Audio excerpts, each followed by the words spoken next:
আজকে আমি এটা কোথায় গেলাম, ভিডিওটাকে সম্পূর্ণ দেখেন তাহলেই জানতে পারবেন। তো হয় বন্ধুরা, আজকে আমাদের রান্না হবে চিকেন।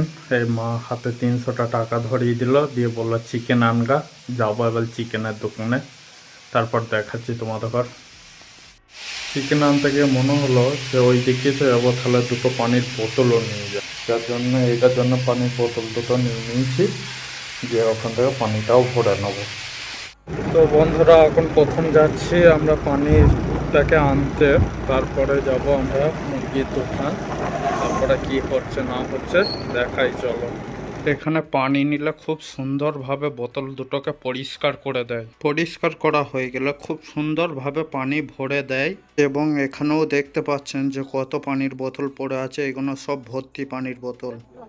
তো পানি নেওয়া হয়ে গেছে আমার, দেখাচ্ছে গাড়িতে রেখে দিয়েছি দুটো পানি। এবার যাবো চিকেনের দোকানে। তো বন্ধুরা, চলে এসেছে আমি মুরগির দোকানে। এখানে নেওয়া হয়ে গেল, এবার যাব বাড়ি। এবার আমি বাড়ি পৌঁছে গেলাম।